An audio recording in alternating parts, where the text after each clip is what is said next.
Our first guest is an actor, stand-up comedian and best-selling author.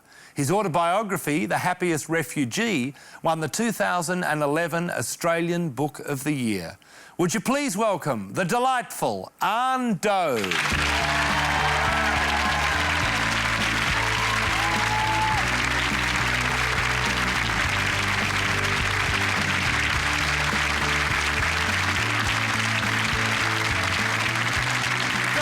You love a bloke who comes out clapping.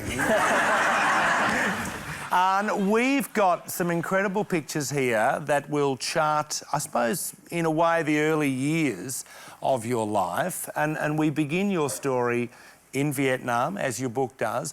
But what I wanted to ask, what are your memories of Vietnam? I mean, you were 2.5? Yep. You know, I didn't think I remembered anything, but a couple of years ago, I went back to Vietnam for the first time. Yeah. My brother showed me a boat, just like the one that we came to Australia on. And there was just something about it. And we both went, it's probably like that one, isn't it? And the uncle went, it's exactly like that one. Although the one that you came out in had a dodgy ending, but we will get to that in a moment. Let's go to this first shot. Now, just to run us through this, Mum and Dad.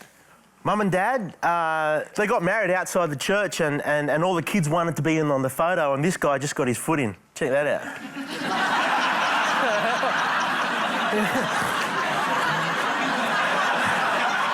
Did you see my foot?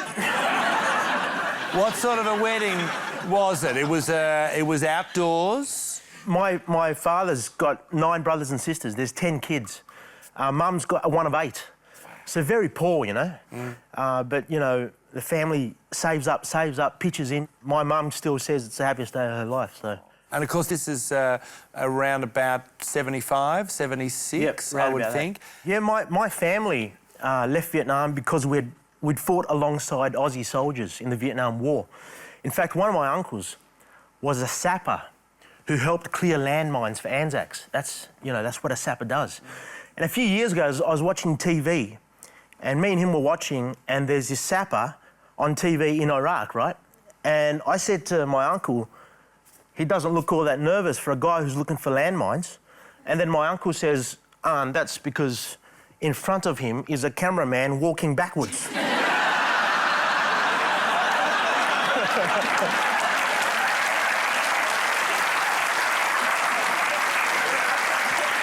You got a good point, Uncle. That's a good point. I didn't think of that. After the war finished, my mum's 2 older brothers, because they had fought alongside Aussies, they were put into concentration camps. And my family thought they were going to be there for 2 weeks, but they'd been there for 3 years. And other prisoners around them were dying of starvation, of disease, and some were being executed. So my father, who was a 25-year-old Vietnamese kid at the time, he goes and he steals a high-level communist soldier's uniform and paperwork. He walks right through the front door of the jail and he says, I need to take these 2 with me right now. And they let my uncles go.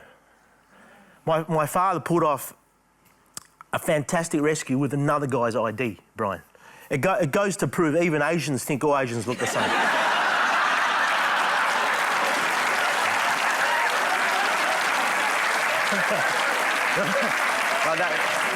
Of course, back then there was no photos.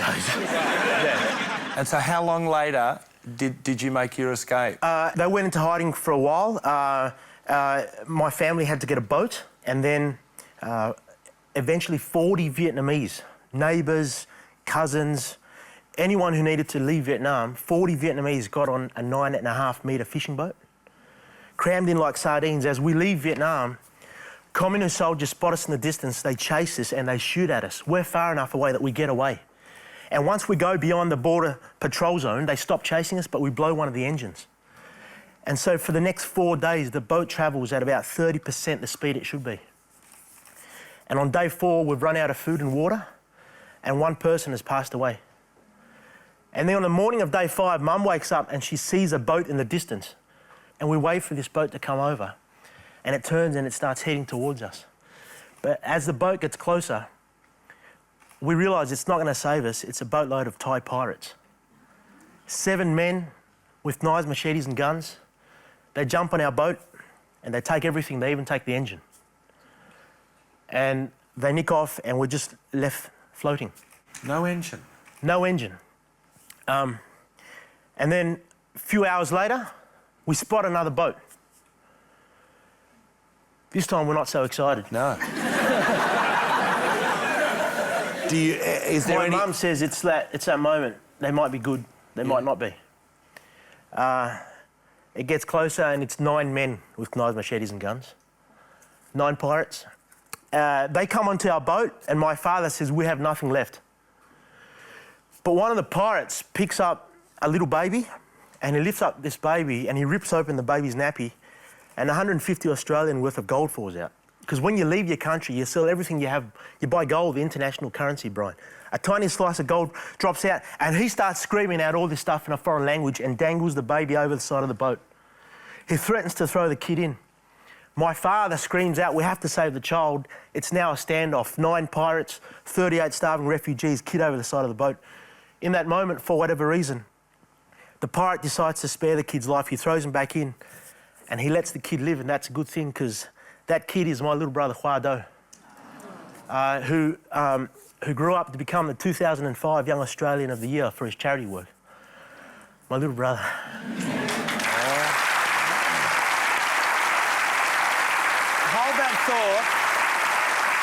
Hold that thought, because you've just had the second attack, so I want you to go back to that story, but I do want to just let people see this shot. This is just before you left. Yeah, it's a few months before we left. There's my little brother. There he is. So he's quite a tubby little fella. So he's a strong pirate who went like that. Back to the boat. So you've had 2 attacks. This is all in a space of, what, 5 days? Yeah, that's right. 2 pirate attacks. 2 pirate attacks. The first bunch of pirates took the engine that was working. So my father, who all the family call a Vietnamese MacGyver,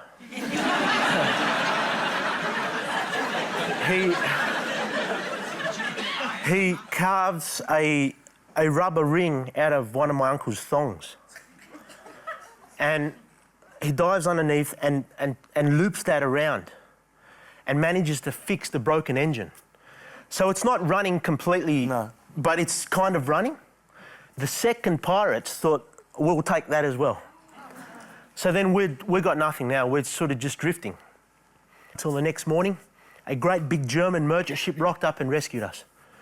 2 German guys jump on the boat and they smash up the boat because they can't actually rescue us unless we're sinking. And it sinks. And my mum and dad to this day are very grateful. They love Germans. Really, my mum goes for Germany in the Olympics, you know, run faster! Run faster, Wolfgang, woo! That's actually not even a joke, she loves them. All right, we're here, we're in Sydney. Yeah, we're at a migrant hostel and that's my mum's brothers. And what happened was some nuns from St. Vinny's come and give my family a big bag of clothes. And it got lost in the translation, so half the kids' clothes were for a little boy and half were for a little girl. And my mum's just been through war, poverty, starvation, and she thinks if she gives the girls' clothes back, the nun's going to think she's impolite. So for the first year or so in Australia, my brother...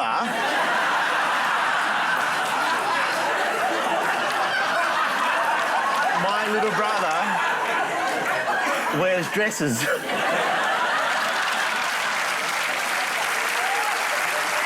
And not only that, but my uncle's going, no, that looks wrong. That looks like a little boy in a girl's dress. And my mum said, that's all right, I'll fix that. She grew his hair longer. We are back and chatting with author, actor and comedian Anh Do.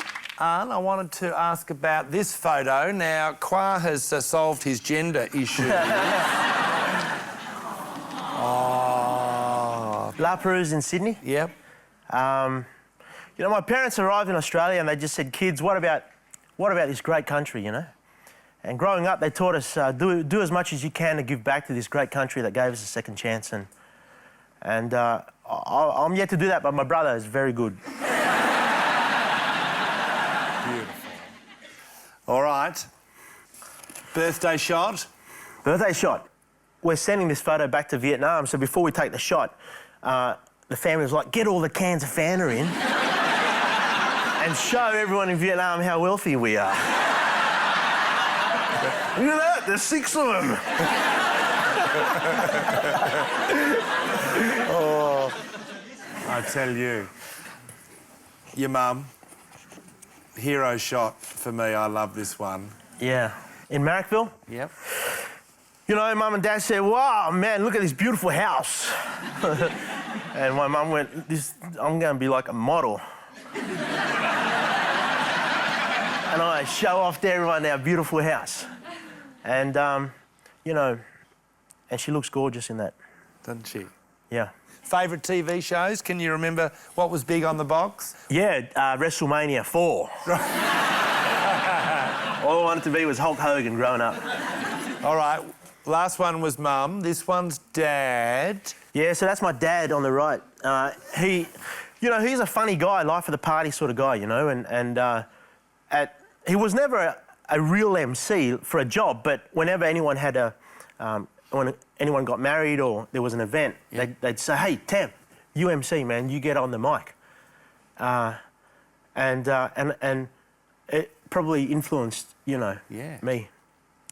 My father, he lost 3 brothers and his own dad in the aftermath of the war. So he used to drink a lot. And when I was 13, he left. He left the family, he was drinking too much. And so Mum raised 3 kids on her own. And I didn't see my father between the ages of 13 and 22. When I was a kid, Brian, Dad used to say, Aunt, if you find the right woman, marry her, man. Look how happy me and Mum are. And he loved my mum very much. A little thing called, you know, the Vietnam War and alcoholism got in the way, you know. I was 22 and I was engaged. And I wanted to find my dad to say, look, I found the right woman, I'm going to get married. And I make all these phone calls and I discover he's living in Melbourne. So I jump in my car and I drive all night. It's the longest 12 hours of my life. I'm just, why did he leave? How come I've not heard from him? Like, maybe he's forgotten about me. Will he even recognise me? I used to be this tall, now I'm this tall. And then I knock on this door and this door opens and there's this woman standing there and she looks about 25. And I think, okay, so he might have like a new partner who's just a bit older than me. And then there's this baby crying, this 1-year-old, and he looks a little bit like me. And I think, okay, I might have a half-brother. And then my father appears from the back and he's loud and he's funny and he says, sit down and look at this meal I've prepared. And we have like brunch because I've driven all night. And my father's the same. But every now and then he just paused for a little bit too long and he stared vacantly. And I discovered that he has a tumour in his brain. And I thought to myself, I didn't want to buy back into a sick dad. I just wanted to go, look, like I'm engaged and this is all too much to deal with, you know. And I thought, look, I'm just going to visit this once and I'm never going to come back. I'm going to pretend this never happened. But just before I left, I said, Dad, so the kid, you call him Fatty because that's his nickname. What's his real name? My dad said his name is An. I named him after you. So for many years, I thought my father had forgotten about me. And I realised when he said that, you know, maybe he'd been thinking about me also. Yeah. It took, he said, An, look, man, I don't deserve this, but if I can have one last thing, I want to see your brother and your sister so I can tell them I love them. And they go see Dad, and it makes him so happy. And my little sister says to him, Dad, you left when I was 9 and I'm 18. And you owe me some years and you got to hang around. And my dad said, I promise you, I will get better. So he sought treatment and the tumour in the following years completely disappeared. That was 12 years ago. Still alive today. He'll live till he's 100. Whoa.